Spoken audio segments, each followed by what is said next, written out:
আসসালামু আলাইকুম। সবাইকে প্রীতি ও শুভেচ্ছা। উচ্চ মাধ্যমিক হিসাব বিজ্ঞান প্রথম পত্রের প্রথম অধ্যায় হিসাব বিজ্ঞান পরিচিতির আরেকটি ক্লাসে স্বাগতম। আজকের ক্লাসে আমরা আলোচনা করব টেবুলার বা বিবরণী ছকে হিসাব সমীকরণ উপাদানের উপর জ্ঞান নির্ভর করব। আমরা জানি একটা নির্দিষ্ট সময় একটা প্রতিষ্ঠানে যে পরিমাণ সম্পদ থাকবে ঠিক তার সমপরিমাণ দায় এবং মালিকানার সত্ত্ব থাকবে। সম্পদ, দায় এবং মালিকানার সম্বন্ধে যে সম্পর্ক তা যে সমীকরণের সাহায্যে প্রকাশ করা হয় তাকে মূলত হিসাব সমীকরণ বলে। আর হিসাব সমীকরণ উপাদান হচ্ছে সম্পদ, দায় এবং মালিকানার সত্ত্ব। একটি লেনদেন হিসাব সমীকরণকে বিভিন্নভাবে প্রভাবিত করতে পারে। তার মধ্যে মোট সম্পদ বাড়লে মোট দায় অথবা মালিকানার সত্ত্ব বাড়বে। মোট সম্পদ কমলে মোট দায় অথবা মালিকানার সত্ত্ব কমবে। একটি সম্পদ বাড়লে একটি সম্পদ কমবে। মালিকানার সত্ত্ব বাড়লে মোট দায় কমবে এবং মালিকানার সত্ত্ব কমলে মোট দায় বাড়বে।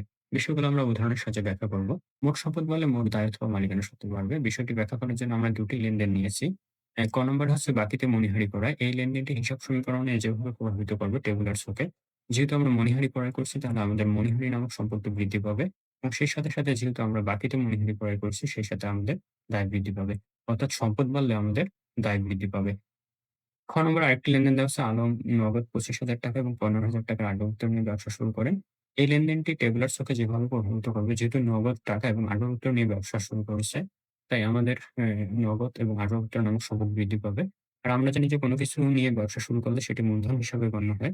তাই সম্পদ বৃদ্ধির সাথে মালিকের মূলধন বা মালিকানা সত্ত্ব বাড়বে। অর্থাৎ আমরা দেখতে পাচ্ছি যে সম্পদ বাড়লে দায় বাড়বে অথবা সম্পদ বাড়লে মালিকানা সত্ত্ব বাড়বে।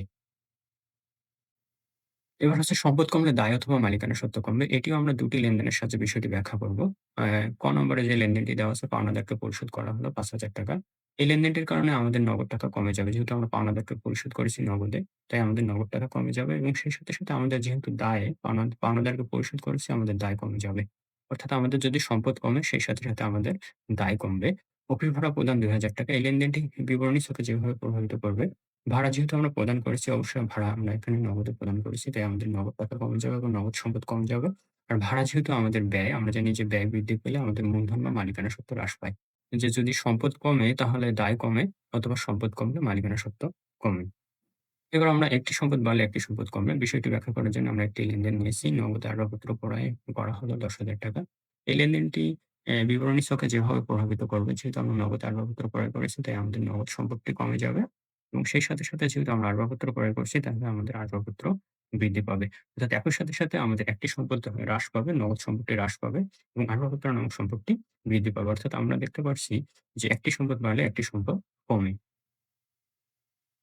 এরপর মালিকানা সত্ত্ব বাড়লে মোট সম্পদ বাড়বে। এইটি আমরা একটি লেনদেনের সাহায্যে বিষয়টি ব্যাখ্যা করব। নগদের সেবা প্রদান করা হলো ৳১৫,০০০। এই লেনদেনটি বিবরণী ছকে যেভাবে প্রভাবিত করবে। যেহেতু আমরা নগদের সেবা প্রদান করেছি, অর্থাৎ সেবা প্রদান করে আমরা নগদ টাকা পেয়েছি, তাই আমাদের নগদ সম্পদ বৃদ্ধি পাবে এবং সেই সাথে সেবা প্রদান যেহেতু আমাদের আয়, অর্থাৎ আয় বৃদ্ধি পেয়েছে। আমরা জানি যে আমাদের যদি আয় বৃদ্ধি পায় তাহলে আমাদের মূলধন বৃদ্ধি পাবে। অর্থাৎ আমাদের মালিকানা সত্ত্ব যদি বাড়ে, তাহলে মোট সম্পদ বাড়বে এবং মোট সম্পদ বাড়লে মালিকানা সত্ত্ব বাড়বে। মালিকানা সত্ত্ব কমলে দায় কমবে। এই বিষয়টি ব্যাখ্যা করার জন্য আমরা ২ টি লেনদেন নিয়েছি। ক নম্বরে ধারে পণ্য ক্রয় ৳২৫,০০০। এই লেনদেনটি বিবরণী ছকে যেভাবে প্রভাবিত করবে, যেহেতু আমরা ধারে পণ্য ক্রয় করেছি অর্থাৎ আমাদের দায় তৈরি হয়েছে, বৈধ হিসাব তৈরি হয়েছে অর্থাৎ আমাদের দায় বাড়বে। আর সেই সাথে ক্রয় যেহেতু ব্যয়, আমরা জানি যে ব্যয় যদি বৃদ্ধি পায় তাহলে আমাদের মালিকানা সত্ত্ব হ্রাস পাবে।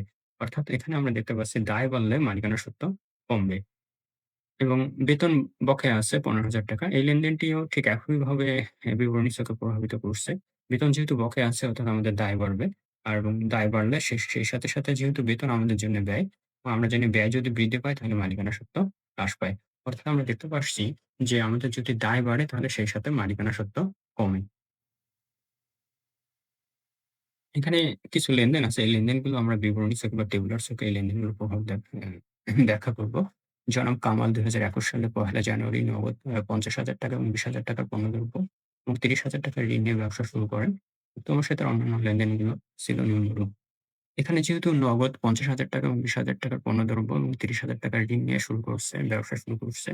তাহলে আমাদের এখানে নগদ ৳৫০,০০০ নগদ সম্পদ বৃদ্ধি পাবে এবং সেই সাথে মজুত পণ্য ৳২০,০০০ বৃদ্ধি পাবে এবং যেহেতু ৳৩০,০০০ ঋণ নিয়ে ব্যবসা শুরু করছে এবং সেই সাথে আমাদের হচ্ছে দায় বৃদ্ধি পাবে ৳৩০,০০০। তাহলে মূলধন হবে আমাদের সম্পদ থেকে এই দায় বাদ দিয়ে অর্থাৎ ৭০,০০০ থেকে যদি আমরা ৳৩০,০০০ দায় বাদ দেই, অবশিষ্ট যেটা থাকে সেটা আমাদের মূলধন হিসাবে গণ্য হবে। তামিমের নিকট নগদে বিক্রয়। এই লেনদেনটি বিবরণীর সাথে যেভাবে প্রভাবিত করবে, যেহেতু তামিমের কাছে আমরা নগদে বিক্রি করছি, তাই আমাদের নগদ সম্পদ বৃদ্ধি পাবে। আর যেহেতু আমরা জানি বিক্রয় আমাদের জন্য আয় এবং আয় বললে আমরা জানি মালিকানা সত্ত্ব বৃদ্ধি পায়। তাই এটি মালিকানা সত্ত্ব বা মূলধনের সাথে যোগ হবে। এরপর হচ্ছে নগদে আসবাবপত্র প্রায় ৳১০,০০০। এই লেনদেনটি যেভাবে বিবরণী ছকে প্রভাবিত করবে, যেহেতু আমরা নগদে আসবাবপত্র ক্রয় করছি তাই আমাদের নগদ সম্পদ হ্রাস পাবে এবং সেই সাথে, সাথে আমাদের আসবাবপত্র সম্পদটি বৃদ্ধি পাবে। কমিশন পাওয়া গেল ৳৫,০০০। যেহেতু কমিশন পাওয়া গেছে এবং এটি আমাদের জন্য আয় এবং এটি আমরা নগদে পেয়েছি তাই আমাদের নগদ সম্পদ বৃদ্ধি পাবে। আর আমরা জানি যেহেতু আয় বৃদ্ধি পায়, আয় যদি বাড়ে তাহলে মালিকানা সত্ত্বও বাড়বে। সেই সাথে মালিকানা সত্ত্বও বৃদ্ধি পাবে। রুবেলের নিকট পণ্য ক্রয় ৳১৫,০০০। এই লেনদেনটি এখানে যেভাবে প্রভাবিত করবে, যেহেতু নাম আছে আমরা জানি নাম থাকলে বাকিতে ক্রয়। আর বাকিতে ক্রয় করলে পৈল হিসাব তৈরি হয়। আমাদের পৈল হিসাব অর্থাৎ এখানে আমাদের দায় বৃদ্ধি পেয়েছে। আর যেহেতু ক্রয় আমাদের জন্য ব্যয়, আমরা জানি যদি ব্যয় হয় তাহলে আমাদের মালিকানা সত্ত্ব হ্রাস পায়। অর্থাৎ এটি মূলধন থেকে বাদ যাবে। ভাড়া প্রদান ৳১২,০০০।